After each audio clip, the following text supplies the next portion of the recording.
vous avez participé bénévolement et durant plusieurs mois au grand nettoyage des plages atlantiques lorsqu'il y a eu cette dramatique marée noire. Bravo, je constate avec joie que la préservation de l'environnement est un sujet qui vous tient à cœur, monsieur Fretmel. Tout cela est très positif pour votre candidature. J'ai acquiescé en secouant la tête comme un chien à travers la lunette arrière d'une voiture, et les regardé en souriant bêtement, attendant qu'il se prononce enfin sur mon sort. Je me suis dandiné discrètement sur mon siège, depuis près d'une heure que j'étais assis là, je tiens difficilement en place aussi longtemps en règle générale, les fourmis commençaient à me parcourir le bas du dos, et je craignais à force d'immobilité la formation de quelques escarres indésirables sur mes pauvres fesses en compote.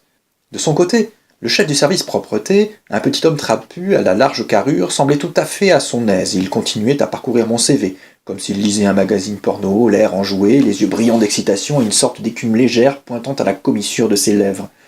Il se régalait visiblement de notre entretien. Voyons, vous avez roulé votre bosse dans les travaux publics et bénéficié d'une sérieuse expérience de plusieurs années dans le domaine agricole. Parfait. Vous n'hésitez donc pas à travailler plusieurs heures d'affilée en extérieur, faisant fi des aléas météorologiques et de la fatigue, a-t-il poursuivi avec un soupçon d'admiration dans la voix. En effet, je suis également prêt à travailler la nuit ou en horaire décalé si nécessaire, ai-je ajouté modestement, incapable de détacher mon regard du slogan affiché derrière lui contre le mur. Soyons sérieux, parce que l'écologie, c'est une question sérieuse. Bien, bien, a-t-il jubilé en mimant des applaudissements enthousiastes. Néanmoins, vous êtes conscient que c'est un métier ingrat et difficile. Vous ferez beaucoup plus que de collecter des ordures, monsieur Fretmel. Vous aurez aussi à gérer au quotidien les erreurs, l'indifférence ou même parfois l'hostilité de certains usagers. Mais ne soyez pas inquiets, la formation complète que vous recevrez vous permettra de faire face à ces situations et vous apprendrez avec le temps à les relativiser. J'en suis certain, ai-je confirmé avec énergie. Vous êtes un gaillard comme nous aimerions en avoir plus souvent. Bienvenue dans notre équipe, je vous embauche, a-t-il finalement annoncé en se levant d'un bond pour me serrer la main. Mon assistante va vous recevoir pour mettre au point les derniers éléments de votre contrat et aborder quelques questions techniques. Dès lundi prochain, vous intégrerez notre centre de formation. Je sens que vous allez adorer. Il m'a accompagné jusqu'à la porte et m'a poussé dans la pièce voisine en chuchotant avec bienveillance. Au revoir, Vincent, et encore bravo. Et surtout n'oubliez pas, soyons sérieux, parce que l'écologie c'est une question sérieuse. La jeune femme assise au bureau a levé un sourcil à mon entrée. De longs cheveux platines, des lèvres au collagène généreusement enduites d'un gloss bleuté, une poitrine outrageusement siliconée débordant presque de son chemisier un peu trop déboutonné, un vernis azur sur ses ongles manucurés, elle mâchouillait un chewing-gum à la fraise dont l'arôme chimique envahissait l'air, se mélangeant à une odeur de tabac froid émanant d'un cendrier plein à ras-bord. Elle a continué de griffonner avant de désigner du menton le siège en face d'elle. Je suis approché, mais cette fois je suis resté debout par égard pour mes fesses en bouillie. Elle n'a pas insisté. J'ai aussitôt signé mon contrat et le lundi suivant, je débutais mon apprentissage du métier de valoriste mobile. Cela n'a pas été de tout repos, car les instructeurs ne nous épargnaient pas, mais je me rappelle qu'à chaque fois, malgré les difficultés, nous étions heureux et fiers d'être là. Courir pendant 2 heures sous une pluie battante derrière un camion électrique qui avance à 20 km/h, essayer d'attraper un poulet à main nue et l'égorger simplement avec les dents, s'entraîner à charrier des bacs roulants débordant d'immondices inimaginables, rester enfermé une matinée entière dans une salle remplie de compost fumant, connaître par cœur la liste des matériaux recyclables ainsi que leurs compositions respectives, étudier les pratiques du tri et les procédures d'hygiène et de sécurité, apprendre à communiquer auprès d'un public non initié, s'exercer à la self-défense. Et me voilà aujourd'hui en poste depuis presque 6 mois. Comme le temps passe. Je dois avouer que mon boulot n'est pas passionnant comme celui d'un artisan ou d'un artiste, mais il me permet largement de payer mes factures. Putain d'électricité qui n'arrête pas d'augmenter, le loyer, salaud de proprio qui ose me refiler un taudis pareil, la nourriture, et de m'accorder du bon temps. Mon job est d'utilité publique, écologique, et ça c'est important de nos jours, l'écologie, si on veut sauver la planète avant qu'il ne soit trop tard. Qui plus est, je bosse au grand air, quoi de mieux pour la santé. Bref, ce travail me fait vivre honnêtement, et je m'en accommode bien, même s'il n'est pas celui dont on rêve a priori pour tracer un plan de carrière éblouissant. C'est vrai que ce n'est pas très ragoûtant de manipuler tous ces détritus à longueur de temps. Les relents, rances et putrides qui vous fouettent le visage et vous soulèvent le cœur de bon matin, les résidus aux textures gluantes qui glissent lorsqu'on essaie de les attraper pour les enfourner dans le conteneur approprié, mais tout est question d'habitude, en somme, tout s'apprend.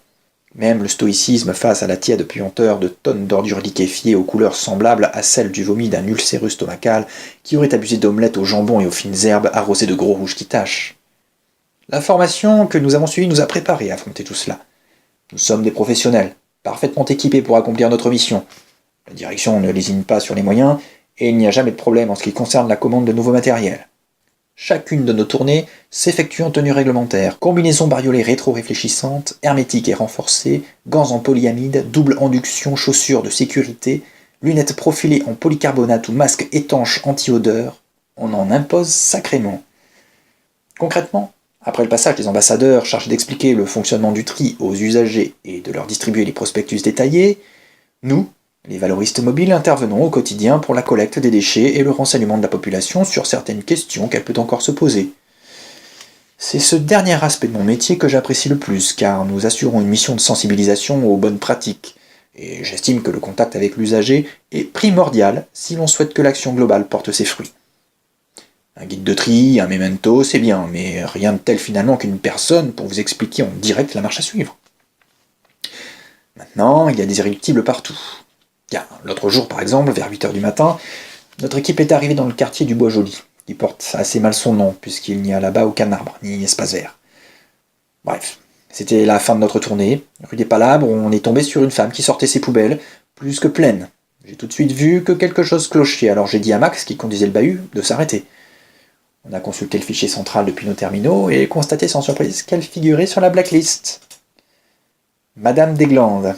J'ai interpellé la femme et lui ai dit « Madame Desglandes, souvenez-vous, le conteneur vert c'est pour le verre et les boîtes métalliques, le jaune pour le plastique, le noir pour les épluchures et vos restes de nourriture, et le bleu pour les papiers. Il me semble qu'on vous l'a déjà expliqué pourtant. » Elle est restée plantée là et m'a retourné un regard vide. Elle n'avait rien compris. D'après l'historique, c'était la 5e fois que nos services lui rappelaient les consignes après le passage des ambassadeurs 3 mois plus tôt.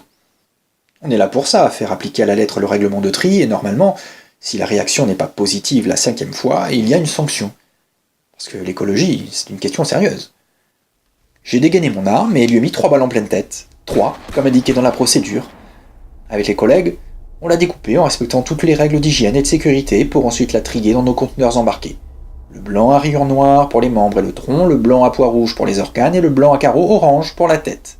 Alors qu'on débitait consciencieusement l'usagère hors la loi, Monsieur Desglandes a surgi de sa maison, sortant visiblement de sa douche. En peignoir, les cheveux humides, il s'est avancé vers nous en plissant le front, en se doutant que son épouse avait fait une boulette. Il n'a pas bronché. On lui a raconté toute l'affaire et il s'est montré très compréhensif. Il a vérifié 2 ou 3 choses dans le guide de tri et nous a juste répondu, haussant les épaules. « Je comprends, messieurs, faites votre travail. Je lui avais pourtant bien dit que les vieux journaux, c'était dans le conteneur bleu. » Lui au moins, il savait trier. Je le regardais en souriant, heureux que notre action pédagogique ne soit pas inutile. Et pour consoler un peu ce brave homme, je lui ai proposé de récupérer les dents de son épouse, en souvenir.